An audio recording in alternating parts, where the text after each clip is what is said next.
Allora, un altro capitolo da affrontare è che il sindaco futuro di Venezia sarà sindaco della città metropolitana, reggente della città metropolitana, ma anche sindaco di Mestre.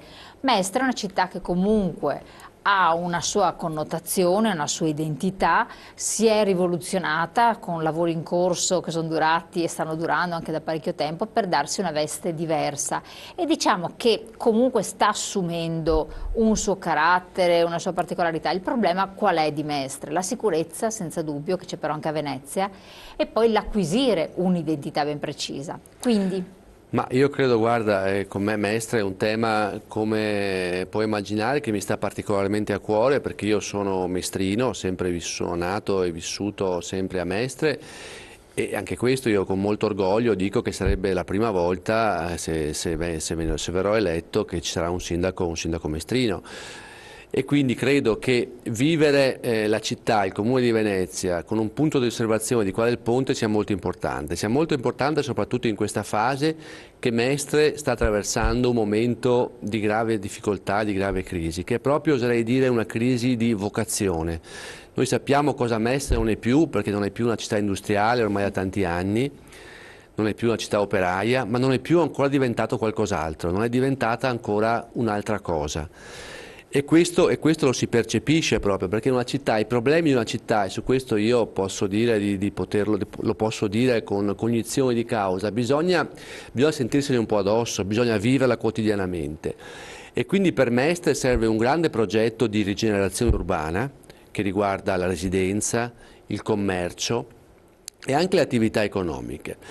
Io credo che ci siano dei progetti che possono essere avviati e sempre con un concetto che io dico sempre in questi giorni, perché non ci vuole un uomo forte per uscire da questo momento di crisi al Comune di Venezia per affrontare i problemi di Mestre, ma serve un progetto forte e una squadra. E quando io dico squadra non mi riferisco solamente agli assessori che mi affiancheranno in questa avventura, ma penso anche appunto a pezzi di città, di coinvolgere pezzi di volontariato, pezzi di classe dirigente, perché solo così potremo affrontare anche i nodi strutturali di Mestre e penso in particolare alle categorie economiche.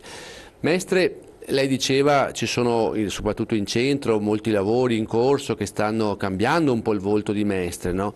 E questo è molto importante perché il centro di una città lo si cambia una volta ogni 100-200 anni, credo, no? E solo una città come Mestre, che ha avuto una storia così particolare, forse è possibile intervenire anche nelle zone, anche nel cuore della città.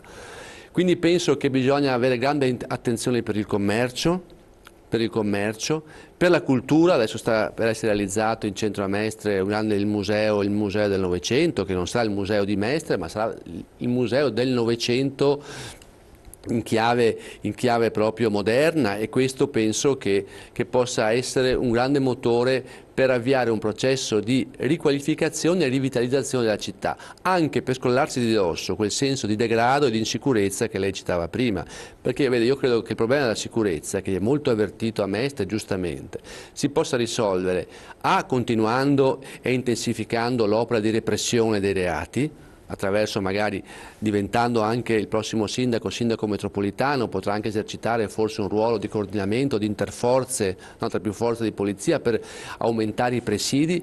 Io come sindaco garantirò più vigili nelle strade perché io da 20 anni che non vedo più un vigile per le strade. So bene che i vigili hanno acquisito nuovi ruoli, anche di compiti importanti di carattere amministrativo, ma credo che sia un deterrente anche per azioni poi contro il degrado e contro quella percezione di insicurezza. Quindi più vigili e una forte attenzione alle politiche per rivitalizzare il commercio e le attività economiche. E questo anche, lei citava prima il festival della politica che noi organizziamo quotidianamente. Io credo poi che bisogna anche portare eventi, quindi eventi di un certo calibro. Se non vengono fatti in città come queste, a questo dove punto vengono fatti? La gente deve riappropriarsi delle piazze, delle strade, deve avere il piacere di poter girare per le strade senza aver paura, e questo dobbiamo dargli occasioni di uscite e di incontri. Siamo giunti al termine. Ecco. Allora, il tempo è volato. Io la ringrazio e le faccio in bocca al lupo. Avremo magari ancora modo di incontrarla, magari anche di fare confronti con quelli che saranno gli altri candidati. Intanto avete una fase preliminare di selezione interna, no? Cosiddette primarie. primaria. E poi ci sarà la vera bagarre con le nuove figure che emergeranno nelle altri aspetti politici. La ringrazio ancora di aver partecipato, ringrazio i telespettatori di averci seguito e noi come sempre ci ritroviamo domani.